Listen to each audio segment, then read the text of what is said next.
My grandfather was a very great man, that much is easy to see.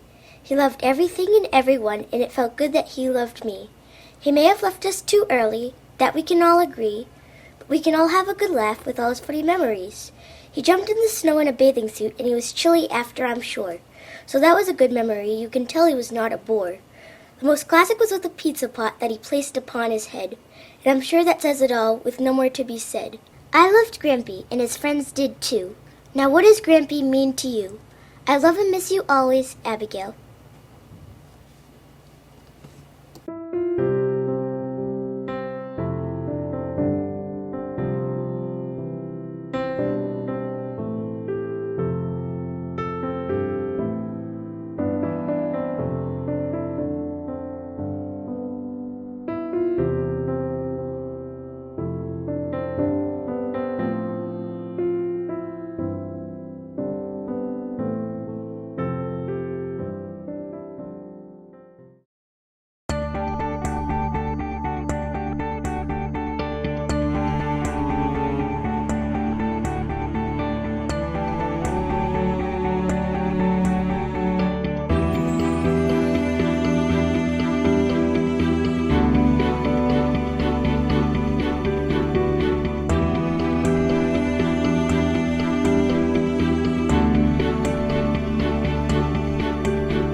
Hi, I'm Al Downey. I'm Steve Downey's twin brother. I'd like to thank everybody who was here for the golf tournament today. I got a quick story for you. Last time I played golf with him was in Linfield. Not a very good golfer, but the incident I remember, and I believe it was the fourth hole, he took his drive, went in the swamp, took his next drive, hit the tree, next drive, flopped it 2 feet, took the club, smashed it to pieces. That was my twin brother. Well, I'm Janet. I'm Steve's sister, older sister. Well, I'm one of the younger sisters, but I'm one of his sisters. And Steve and I'm going to tell you a story way back. Steven had upside-down teeth, and him and I, my mother would send him and I into Boston together. When Steve would have the surgery or him stitches taken out, we would go through the garden, and there would be birds there. We would both run, kick the birds, not kick them, but we shoo them away. He also peed in one of the fountains one time, too. My mother and father didn't know any of that stuff. But we used to have just a blast, the two of us going in, and we always get in safe and get out safe. And I think because Steve was the youngest of his set of twins, and I was the youngest of Maria and I, that we just were kind of, the two that always hung. And I love Steve. I love Stevie so much, and I miss him so much. But he knows we're here and what we're doing for him. And thanks, Steve, for the great weather this year and last year, too. I love you so much.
Nice job on that hole-in-one.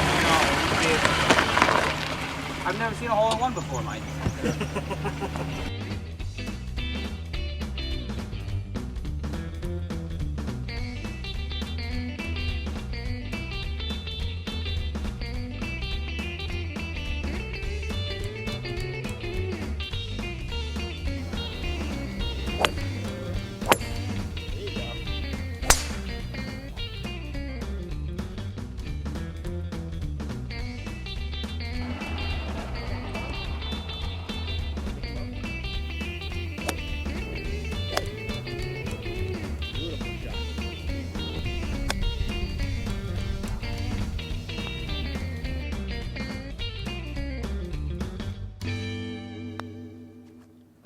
John and Claire Suslak, Carolyn, Chris, Mike, once again another beautiful job. Great time out here today. Enjoyed it very much. Is Carolyn, come on over and say hi. Say hi to the camera. Hello. Oh, I'd just like to thank everybody for coming. My best friend Claire always helps me out. And I'd like to thank everybody who comes and donates and golfs and whatever. Thank you. Did you get some work out of it today? I got some work out of her. We raised some money for a good cause. Thank you. My name is Maria. Stevie is my baby brother, and I love him to death. I love all my brothers, my sister. I want to tell you a story about Stevie when we delivered papers, and he delivered papers for an item, and my mother was scared to death of dogs. But Stevie went to this dinner that they have for all the Lynn items, and all the paper delivered, boys. And he won a little Cocker Spaniel, a puppy, and he brought it home. And we said, Stevie, you're going to get killed when you get home. But my mother didn't make him bring it back, and he was just so thrilled. But that dog was one pain in the neck. Stevie slept through it while we lay down on the kitchen floor with the dog. We got up, but Stevie slept.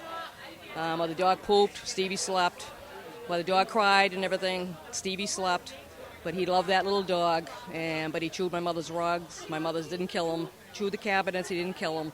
But Stevie loved that dog, and we got the cutest picture of him. And Stevie's just a great guy. We still miss him. I don't care how long it's going to be. It's just different from us. We love you, Steve, and you have done a lot to help patients with mesothelioma. I love you so much, Stevie, and I miss you. I'll miss you always. Bye, Stevie. My favorite Steve Downey story is, as it was told to me, Steve, we used to work the detail at the Kings Lynn housing complex in Lynn. It was kind of a semi-uniform detail where he'd wear like a little black jacket over his uniform. You guys probably remember that. And Steve's nature was you were supposed to stay in the complex. You weren't supposed to leave it if you were working the detail there. But his nature was wherever there was a call anywhere close, he would try to sneak over there and be involved in it and not let anybody know that he left and then get back. So this was a kind of a serious nature call where they were chasing this guy around the Commons, which was considerably away from Kings Lynn where he was supposed to be working. And there was this foot chase ongoing with this really bad guy and it was an unusually long foot chase where it was kept going on and on and on. And finally, they ended up grabbing the guy in the Commons. The guy ended up face down in the mud. He was a big kid, a bad kid, and a woman stopped and said, I just want to tell you guys that when the chase was going on, the guy was running across the street, and this guy pulled up in a car, this little small guy in a black jacket, and he jumped out and he hit the kid on the back of the head with this little stick that he had, and the kid fell down and he jumped on top of him and he hit him like 5 more times, and he jumped back in his car and he drove away, and the kid crawled across the street into the Commons, and the guys grabbed him and arrested him. And then the guy drove away. And that was Steve Downey. That's it. That's my favorite Steve Downey story. I love that story. Yeah, that's a true story. Oh, nice shot. Beautiful. Now put it on. Yeah. There it is.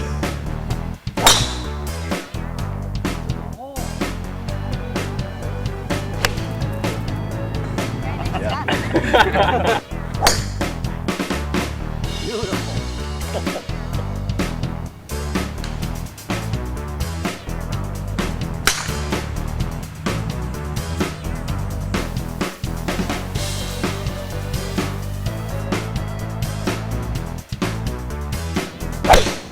Oh yeah, see you later.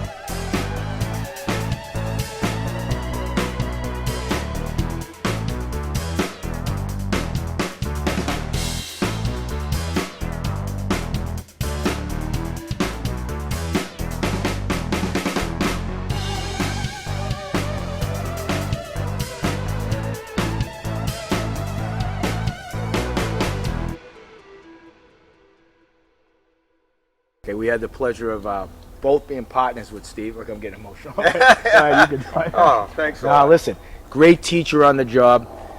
We miss him, old school cop. We miss him every day.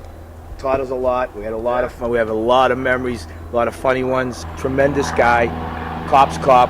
We love him every day. We think about him all the time. The best. I agree. And for those who don't know Fry Park comes down from the woods. And my father used to like to take his police bike up in the woods for reasons I don't know. But one of the ways out was to come down out of the woods and go down the hill, which people used as a sledding hill in Fry Park. Now it's summer. And he'd always take his bike down, cut through Fry Park, which has baseball and softball fields, out in the street and gone. And this one particular day, coming out of the woods, for whatever reason he's there again, he hits a bump near the bottom of the hill on a police bike. Front goes down, feet go over, bike goes over, he flips, he's bouncing. He can't believe he's totally lost control. The bike doesn't land on him. He gets up, he's dusting himself off. And he's in left field in the middle of a baseball game. And he looks around, and he says he sees a whole lot of faces in a quick scan that he knows, and they all know him. He's Steve Downey with the handlebar mustache. He said it was like that bike was 10 pounds. Picked it up, started it, was gone through the park in like 2 seconds. Okay, I'm Diane Downey. I'm Steve Downey's daughter-in-law, and I have a funny story to tell about Steve. When we got married, we wanted to save the top of our wedding cake, Michael and I. Well, actually, I did. Michael did not. And it's said that you should freeze the top of your wedding cake for 1 year. And after 1 year, you should eat it with your husband. Well, we stored it for 1 year. And Michael, every time he'd open the fridge, would think this was gross, disgusting. But Steve would come over quite frequently, open it up and say, I can't wait to get a piece of that. Can't wait to have some cake. So finally, on November 22nd, on our first wedding anniversary, he knew Michael didn't want to have any of that cake with me. So I didn't say anything. I was just going to let the day go by and not make Michael eat it because I knew he was grossed out by it. Steve showed up at my house ready to eat that cake. He came over, Diane, I'm ready to have some of that cake. Him and I sat down and ate that cake together, and just a nice memory I have of him. And he was always thinking of me and thinking of us, and just in funny ways. So that's it. Another time, Steve and his brother Dick arrived at our convent in Lowell, both on motorcycles. And they were very, very proud of those motorcycles and very proud to come and show me. And Steve knew that I was taking a trip somewhere. I don't remember where it was. And he dug into his pocket and came out with what was a good bit of money for me.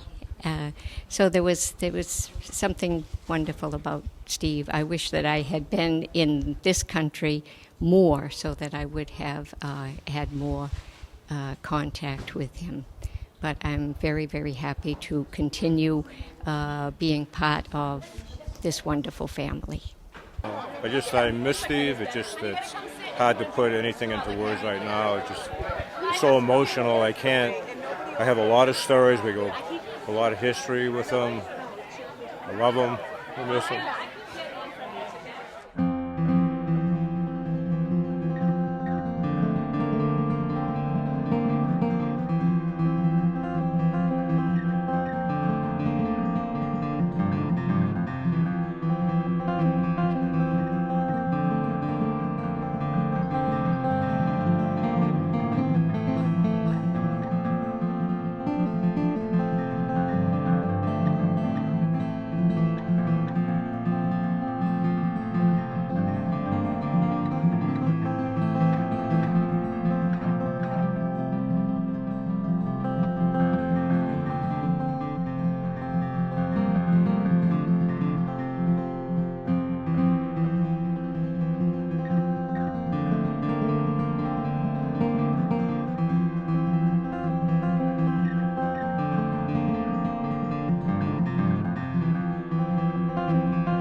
Bye-bye. Jimmy, you got it great.